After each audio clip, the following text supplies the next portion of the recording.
Saudara-saudara yang terkasih di dalam Tuhan, kebenaran hari ini berjudul Hidup dalam Otoritasnya.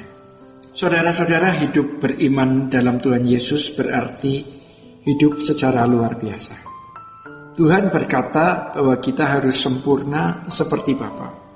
Perjuangan untuk menjadi sempurna seperti Bapa adalah perjuangan yang tidak akan berhenti sampai seseorang menutup mata. Tuhan Yesus mengatakan harus sempurna. Ini berarti bahwa menjadi sempurna bagi anak-anak Tuhan tidak boleh ditawar lagi.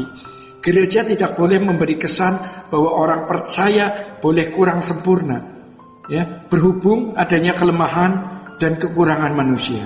Saudara-saudara, kesempurnaan inilah yang membuat seseorang memiliki standar moral lebih dari tokoh-tokoh agama manapun. Ini berlaku bagi setiap orang percaya, bukan hanya bagi rohaniawan Kristen. Oleh sebab itu, setiap orang Kristen harus berusaha mencapai dengan segala kemampuan yang Tuhan anugerahkan. Semua itu merupakan suatu syarat yang harus dipenuhi dan tidak boleh dihindari bagi orang yang mau menjadikan Yesus sebagai Tuhan. Sebab mengakui Yesus sebagai Tuhan berarti mengakui otoritasnya. Syarat ini bukan berarti sebuah jasa atau penentu keselamatan. Penentu keselamatan adalah korban Tuhan Yesus di kayu salib, yang merupakan jalan keselamatan satu-satunya yang diberikan dengan cuma-cuma, bukan hasil perbuatan baik.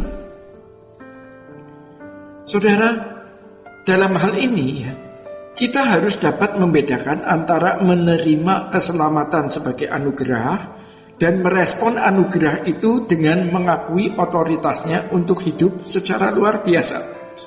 Jadi saudara-saudara, kalau kita berpikir bahwa usaha untuk sempurna dapat merusak doktrin teologi keselamatan oleh anugerah, itu suatu pandangan yang sangat keliru. Usaha untuk menjadi sempurna bukan usaha untuk meraih keselamatan, tetapi sebagai respon terhadap anugerah yang Tuhan sediakan.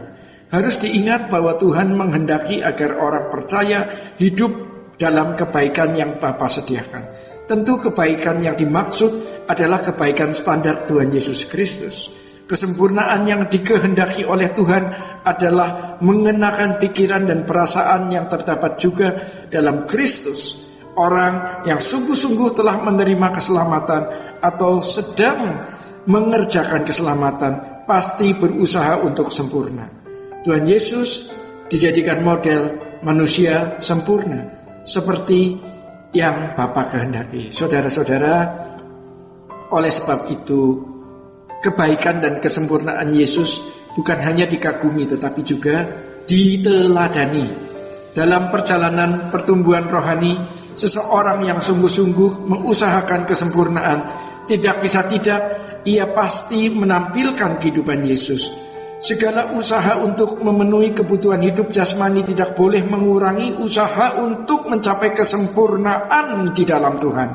Kalau seseorang menganggap bahwa mengusahakan kebutuhan jasmani lebih penting dari mengusahakan kesempurnaan seperti Bapa, maka itu berarti ia menuhankan perutnya dan berkategori duniawi. Pernyataan ini terkesan berlebihan dan menekan. Tetapi inilah kenyataannya, saudara, bahwa orang percaya memang harus sempurna dalam seluruh kegiatan hidupnya. Untuk ini seseorang harus menanggalkan beban dan dosa. Beban artinya keterikatan dengan dunia ini. Ini sama dengan percintaan dunia. Dosa yang dimaksud di sini adalah keterikatan seseorang dengan keinginan daging atau hasrat dosa dalam dirinya. Saudara-saudara yang dikasihi di dalam Tuhan, kemampuan dalam Tuhan artinya iman yang sempurna seperti Yesus yang ditandai dengan ketaatannya kepada Bapa di surga. Kenyataan yang dapat dibuktikan hari ini, ya, banyak orang yang mengusahakan pemenuhan kebutuhan jasmani lebih dari mengusahakan diri untuk sempurna seperti Bapa. Mengusahakan untuk sempurna bukan berarti mengurangi waktu kerja, bukan berarti harus menjadi aktivis gereja atau bahkan menjadi pendeta.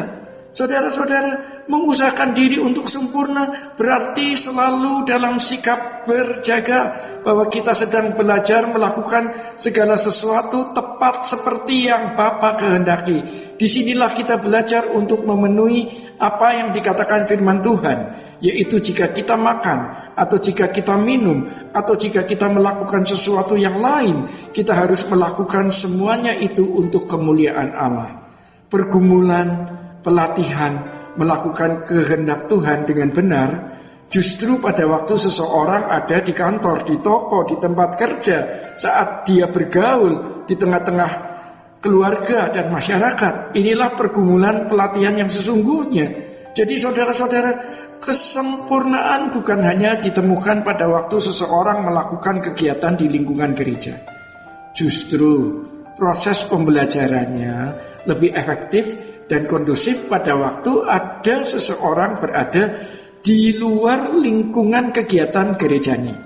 Saudara-saudara, di lingkungan gereja ya, seseorang mudah tercegah untuk melakukan tindakan yang ceroboh. Seseorang menjadi lebih berhati-hati ketika ada di lingkungan gereja. Ya. Di gereja, seseorang berhadapan dengan saudara-saudara seiman.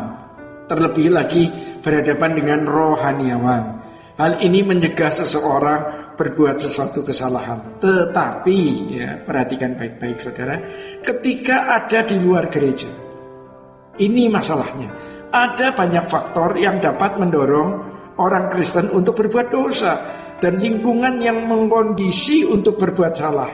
Di sini seseorang teruji, apakah tetap hidup dalam otoritas Tuhan atau tidak. Saudara-saudara, mereka yang telah dimerdekakan Tuhan melalui penebusannya harus hidup dalam otoritas Tuhan secara mutlak. Tuhan memberkati saudara-saudara. Sola Gracia.